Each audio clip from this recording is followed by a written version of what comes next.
Cemeteries are interesting places. Have you noticed that? And while I don't particularly savor attending funerals for somebody I've loved, there are aspects of cemeteries that are actually quite compelling. For example, some cemeteries shed light on history. There's a great cemetery some of you I know have been to off Tremont Street in Boston, where you can see Sam Adams, John Hancock, Paul Revere, and a bunch of other people from that time period and later. And then there are other cemeteries like Arlington that are quite poignant, where it's hard to do anything but walk around in reverent silence, giving thanks for all of those who have sacrificed so much. And then there's cemeteries like the chapel's own Hidden Valley Cemetery, which is here in the village, which is a magnificent place to give thanks for those we love and see no longer, and a wonderful place to reflect and to pray. But it might surprise you to hear that I, over the years, have had quite a few chuckles at cemeteries as well. Perhaps this is because I have done and officiated hundreds and hundreds of funerals over the nearly 20 years of my ministry. And one thing I've done at cemeteries that I always do is I read the epitaphs, what's written on headstones. And some of these headstones you can even find online that have been verified. And I just wanted to share a few epitaphs this morning that I thought were actually quite delightful, that are really present on tombstones, and just maybe they contain some Easter messaging within them. The first headstone that I really like, maybe because I have friends that were dairy farmers years ago, but this one reads about this fellow, it reads on the headstone, tried milking a cow that was really a bull. Milk can is empty, but the grave is full. It's right there. And as a former psychologist that practiced for 10 years before going into ministry, I really like this one. Here lies the shell, but thank God the nut is gone. and Now, this next one is from a gravestone in 1876 from an auctioneer, and I bet you're even going to be able to finish it off. But I'll start what it says on the headstone. Remember, this is an auctioneer, died in 1876, and the headstone says, going, going, going. Yep. And here's a gravesite just outside of Ruidoso, New Mexico that I've seen. It says, here lies Johnny Yeast, pardon me for not rising.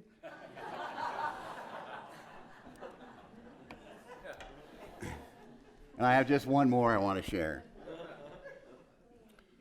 Ma loved Pa. Pa loved women.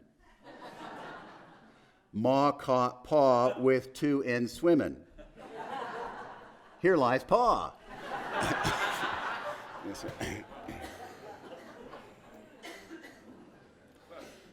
Well, I guess cemeteries came to mind these last few weeks because today's Easter, and we're here, after all, aren't we, to talk about a tomb? Granted, not an ordinary tomb, but a tomb nevertheless. And the tomb that I wanted to speak about this morning never did have an epitaph. It didn't need one, as the person who was buried there is no longer there. Now, years ago, I grew up in far west Texas, in El Paso, and we lived in a neighborhood. It was quite an entertaining neighborhood, and one thing about the street that we lived on is there was this long dirt alley that ran behind all the houses. And most of the houses had small fences or rock walls that separated their yards from this dirt alley that ran behind the houses. And I remember one such wall in our neighborhood. It was so tall, and why it was unusual is it was so tall, there was no way you could look over the wall to see what was on the other side of it. But as you can imagine, when I was 7 years old, my friends and I came up with all kinds of ideas as to what must be on the other side of that wall. We wonder what it is. And most of what we envisioned as 7-year-old boys was not good. In fact, it was quite scary. And we seemed to torture ourselves to come up with the scariest image that we could come up with what must be on the other side of that wall. And it got so bad that we never, ever walked by that wall. We always ran as fast as we could right by it because of all the frightening images we'd come up with. And that is until one day, I don't remember which friend it was, but one of my pals suggested that we figure out a way to get to the top of the wall so we could peek over it. Well, after gathering a bunch of boxes one afternoon, two of my friends and I finally did it. We climbed high enough just to be able to barely peek over that wall. And there was nothing scary at all on the other side. It was actually quite lovely. For West Texas, it was amazing. We saw a green grass lawn. Nobody had a green grass lawn. There were beautiful flowers. There was even a fountain, water. It was amazing. Now, from then on, we no longer ran past that high wall in the alley.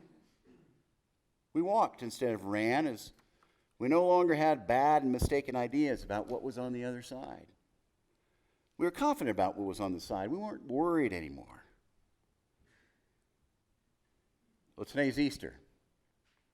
And I believe that if you and I spend enough time thinking about Easter and the fact that the tomb was empty and that Jesus bodily rose from the dead, and if we can get to the place of trusting that the tomb was empty, even though we can't see over right now the wall of death, Jesus' resurrection tells us that we have nothing to worry about and we can let go of any concerns anytime we come alongside of death. Jesus' resurrection, you could say, gives us a bit of a peek about what is on the other side and what is ahead.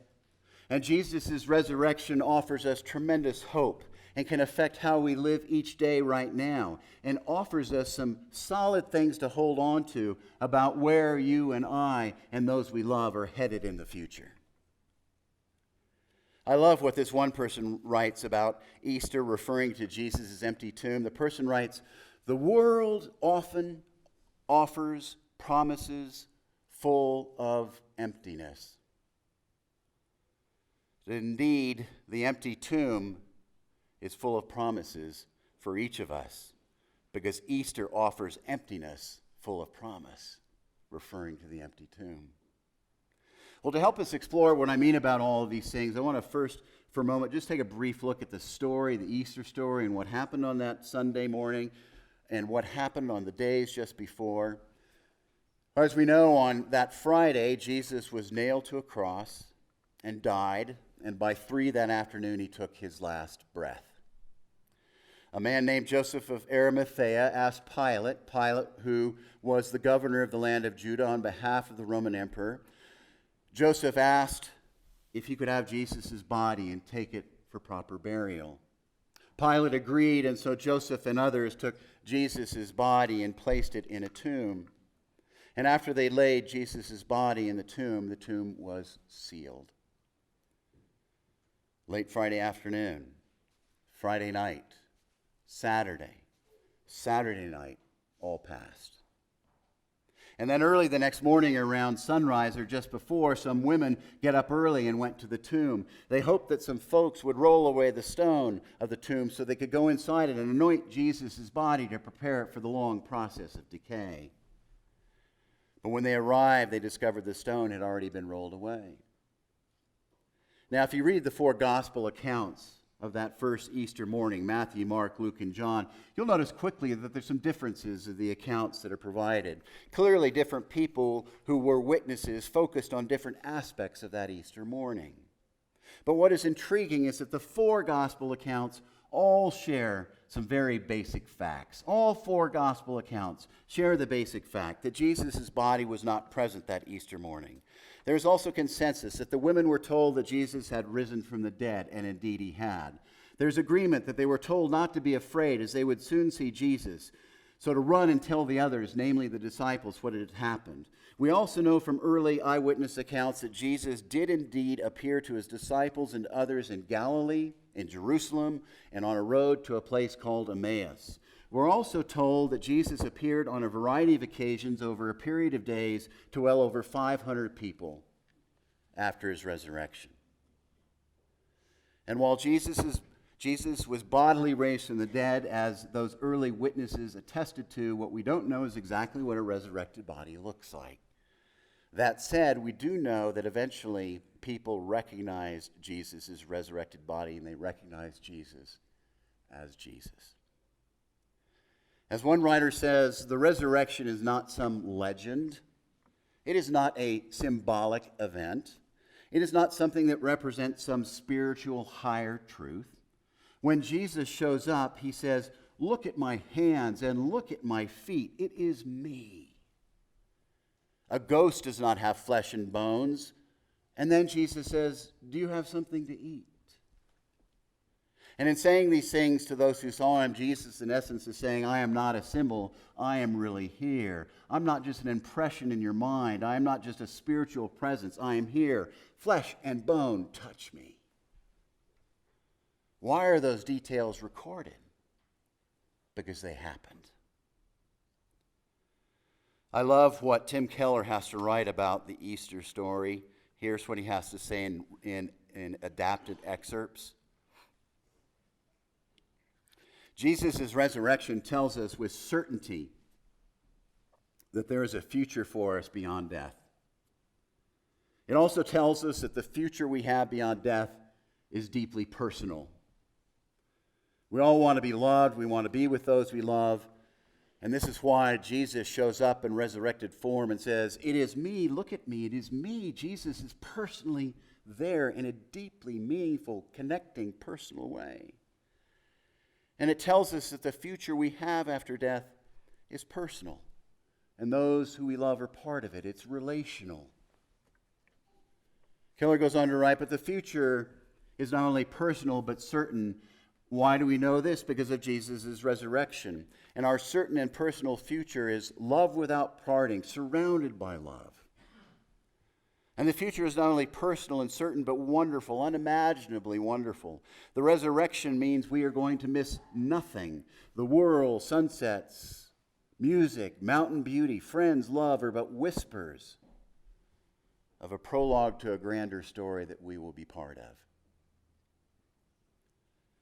J.J. Packer wrote, on earth, people say, I don't want this to end, but it does. In heaven, people say, I want this to go on forever.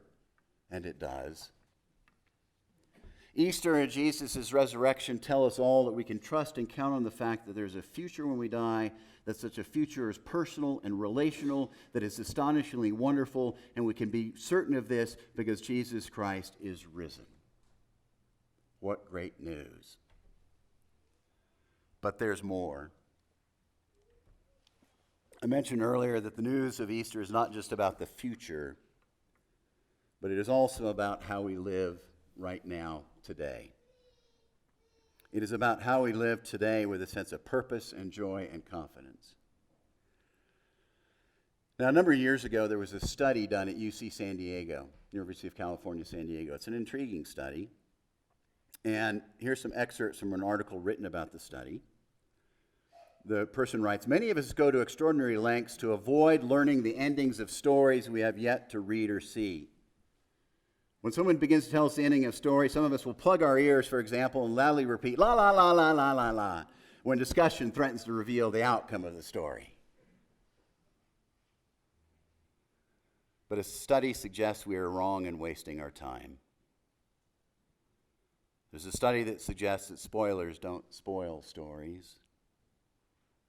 The article goes on, contrary to popular wisdom, spoilers through research actually seem to enhance the enjoyment of the story. Subjects in the research study UC San Diego significantly preferred spoiled versions of stories. It was shown in experiment after experiment after experiment.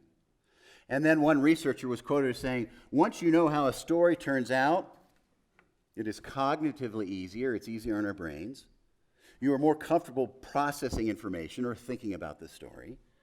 And you can focus on the deeper understanding of the story to begin with.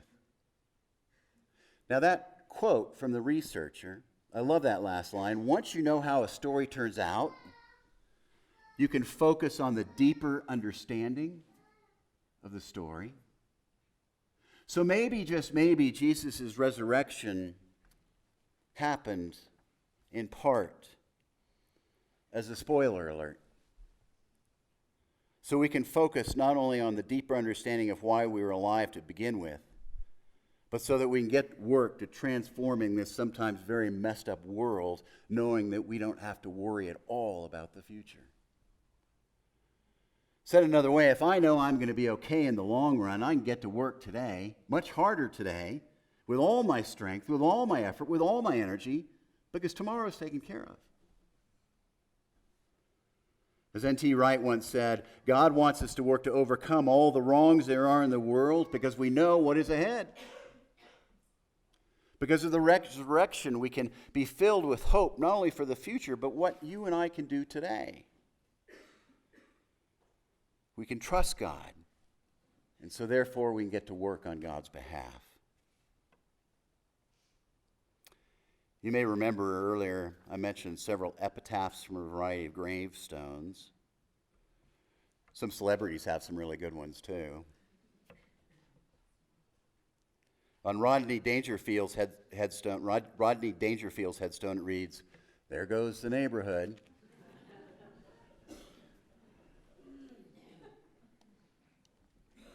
And then the great Mel Blanc, the man who had the great voice for so many Disney cartoons, his headstone's quite simply says, "That's all, folks."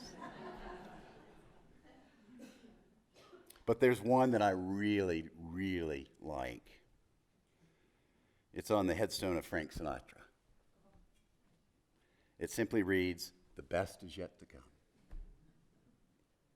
What a great epitaph, because it reminds us that indeed the best is yet to come, and that beyond this life there's an amazing, wondrous, and beautiful future for us all, and we can know this with certainty because of the resurrection of Jesus Christ. And so with this in mind, you and I can live each day choosing to make a big difference in the lives of those around us by loving God and by loving people, by what we do with hope, with joy, and without fear. Happy Easter! Happy Easter! Happy Easter! Happy Easter! Let's do it one more time. Happy Easter! Happy Easter.